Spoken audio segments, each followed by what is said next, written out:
충남 부부의 들어가자마자 반응 볼까요? 난리 났어요.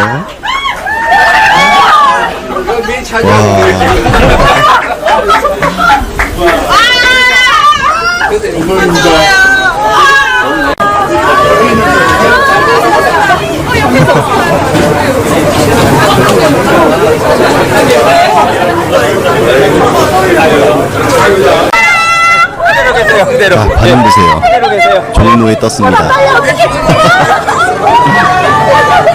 목소리 들려요? 난리 났어요. 손 좀 보여주세요. 너무 어떡해.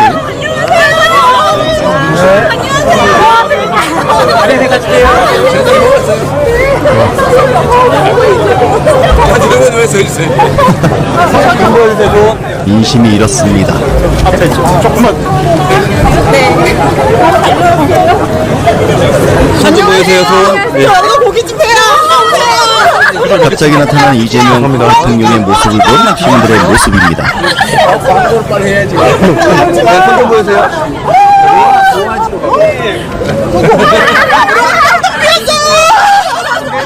난리 났죠? 페이스북 구호하세요. 안녕하세요. 오늘도 좋은 소식 물고 온 파랑새입니다. 이재명 대통령을 본 시민들의 반응 정말 뜨거웠습니다. 이는 미국의 모닝 컨설트 조사에서도 나타났습니다. 한 달에 한 번 세계 정상들의 지지율 조사 순위 결과가 오늘 나왔는데 이재명 대통령의 이름이 순위에 올랐습니다. 바로 결과를 보도록 하겠습니다. 인도 모디에 이어 이재명 대통령이 2위에 올랐습니다. 긍정 59, 부정 29, 잘모름 13%의 결과로 2위에 올랐습니다. 윤석열 때 한국 조사들이 30%대를 기록할 때 모닝 컨설트는 윤석열 지지율 22%, 대략 격차가 8%포인트 정도 났었는데 이를 보정하면 이재명 대통령의 찐 지지율은 67% 정도 나올 것으로 보입니다. 이러니 깜짝거리 행보에서 정말 모든 시민들이 난리가 난 게 아닌가. 너무 좋아서 이재명 대통령의 인기를 정말 실감할 수 있는 멋진 장면이다. 윤석열은 시작 때부터 맨날 20% 꼴찌를 기록했었는데 이재명 대통령은 시작부터 60%로 출발했습니다. 세계 정상 중 2위를 차지했다 라는 사실을 알려드리고, 밤늦게 나온 단독이 있습니다. 해병대원 특검에 소환된 김태효가 모두 불었다고 합니다. 김태효는 VIP 경로소를 인정했다고 합니다. 더구나 장소까지 정확히 말을 하면서 안보실 회의 때 윤석열이 화를 냈다, 안보실 회의 장소까지 언급했습니다. 결국 윤석열의 경로는 사실이었다, 윤석열이 분노했다, 화를 냈다, 언론사마다 좀 타이틀이 다르지만 아무튼 윤석열이 경로했다라는 사실을 정확히 김태효가 인정했습니다. 결국 윤석열 경로는 사실이었고, 그렇다면 2023년 7월 31일 임성근을 가실치사로 경찰에 넘기겠다는 박정훈 대령의 수사 결과에 윤석열이 경로를 하면서부터 이종섭이 그래 수사 잘했다 라고 칭찬까지 했던 박정훈 대령의 사건, 이종섭이 승인했던 사건을 대통령실 02-800-7070 번호로 다시 이종섭에게 전화해 해유 압박을 또 했겠죠. 그리고 나서 경찰 이첩이 무산이 된 것입니다. 딱 보이죠. 윤석열이 범인이었다. 더구나 여기서 끝났으면 조용히 넘어갈 수도 있었는데, 박정훈 대령에게 항명죄까지 뒤집어 씌워버린 바로 이 사건. 와, 정말 전 국민 분노했죠. 해병대원의 순직 사건, 정말 분노를 치밀게 했던 사건이죠. 결국 윤석열의 경로 때문에 모든 게 벌어졌고, 그렇다면 02-800-7070으로 전화 건 사람이 누구인지도 조만간 밝혀질 것으로 생각이 든다는 말을 드리면서, 조은석 특검이 최근 경찰에 있는 나경원 내란 성동 사건을 가져와 수사 중인 것으로 드러났습니다. 이 사건은 시민단체가 경찰로 고발한 사건인데 그동안 묻히고 있던 사건을 조은석 특검이 조용히 수사 중이었다는 것입니다. 바로 윤석열과 계엄 당시 통화한 부분, 이후 국회가 아닌 당사에서 국힘의원들이 대기를 했었죠. 추경호, 나경원에 대한 수사가 본격 시작이 되었다라는 사실입니다.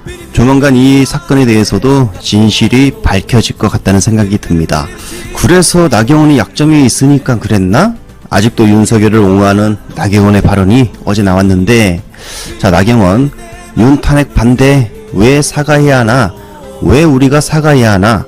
이미 윤석열은 탈당했는데 왜 우리가 사과해야 돼? 더구나 우리는 계엄에 이미 사과했다. 이따이 소리를, 이런 개소리를 했다고 합니다. 야, 더 이상 국힘은 존재해서는 안 될 범죄 집단임을 알려드리며 서울구치소에 반격이 나왔습니다. 윤석열 독방에 에어컨 달라, 나달라. 자, 윤석열 지지자들의 이런 목소리가 있었죠. 교정 당국은 윤석열은 일반 수용자와 동일하다, 에어컨 설치 불가하다, 이런 입장을 전했다고 합니다. 더구나 어제 특검이 윤석열 건강 상태를 교정 당국에 물었는데, 서결이는 건강에 문제 없다, 아주 건강하다, 이렇게 전했다고 합니다. 그래서 특검은 윤석열을 14일 소환 통보를 보냈다고 합니다. 자, 이걸 보면서 정말 이제 그 누구도 윤석열을 지켜주지 않는다, 이런 사실을 다시금 또 확인할 수가 있었다. 김건희 어떤 상황일까요? 남편이 지금 이제 구속이 됐는데 얼마 전까지는 계속 전화를 돌렸을 겁니다. 자기 구명을 위해서. 근데 예. 문제는 배신자들이 나타나면서 그 전화 녹취가 증거가 될 수 있다는 그러네요. 것 때문에 예. 지금은 전화를 돌리는 게 아마 자중하고 있을 겁니다. 안 돌릴 것이다. 근데 이제 문제는 제가 가장 걱정되는 것은 걱정이라는 게보다는 자해할까봐 걱정이에요. 일단 실제로 뭐 우울증 증세 예, 때문에 입원한 바도 있기 때문에 실제로 이제 이런 사람들이 심리적으로 무너지거나 그러면은 네. 이런 경우를 자주 저지르거든요. 그럼 어쩌면 자해나 뭐 이런 부분 때문에 빨리 구속시켜야 됩니다. 좀 더 빨리 소환하고 네, 좀 더 네. 빨리 구속시킨 더 빨리 해야 된다. 필요하겠네요. 왜냐하면 영원히 진실이 묻힐 수도 있기 때문에 네. 사실은 빠른 구속이 필요하다. 예. 왜냐하면 바깥에 두면 안 되죠. 안에 둬서 관리를 해야 되는 겁니다. 이거는 대한민국의 이 전체적인 진실을 파악하고 정의를 위해서 밖에 두면 절대 안 됩니다. 명확하게 지금 여러 그 조사라든가 조서에 윤석열 공범이 명확히 드러났습니다. 되고 예. 있고요. 그리고 예. 주가 조작은 당연히 예. 이건 뭐 본인이 책임져야 되는 부분인 거고, 지금 되고 있는 부분 여러 가지 코바나 콘텐츠 관련된 예. 부분도 조사가 되고 있는데 우리가 알지 못하는 기업에 대한 어떤 뭐 이런 압박 이런 것도 이른바 집사 게이트도 드러나고 있었다고. 있거든요. 물론 본인은 지금 보니까 뭐 부정하고 있는데 그럼 들어와야죠. 지금 베트남 어디 있다고 하는데. 네. 예. 이게 지금 세 가지 특검 다 지금 김건희와 연관성이 있어 보이거든요. 그렇죠. 제가 늘 지난주에도 말씀드렸지 예. 않습니까? 핵심은 김건희의 입이다. 사실은 김건희의 입을 열면은 이 모든 것이 다 해결된다. 해병 특검도 사실은 맞아요. 사실은 여기 연결. 이종호가 김건희하고 아는 사람 아니겠습니까? 왜 이정호가 힘을 썼겠습니까? 김건희도 힘을 쓴 거고. 그렇죠. 다른 부분도 사실은 김태호가 연결된 부분도 예. 사실 김건희 연결돼 그렇지 있다. 않을까 추측이 돼요. 추측이 거의 맞을 맞다고 보시는 거군요. 거의 맞다고 왜냐하면 다른 통로가 없어요. 갑자기 뜬금없이 왜 그 사람이 나타나?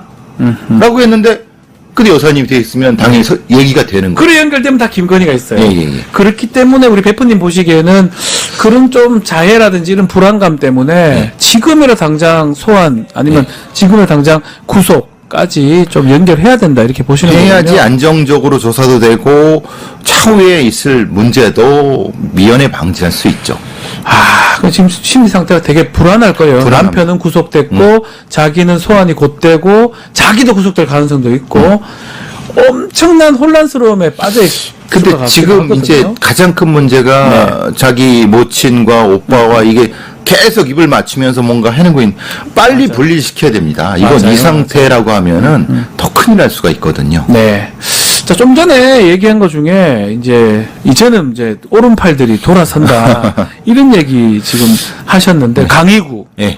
김성훈, 이런 사람들 정말 충신 중에 충신 아니었습니까? 윤석열, 김건희한테는. 입속에 혀라고 했죠. 예. 네. 근데 이 사람들이 말을 바꾸고 있습니다.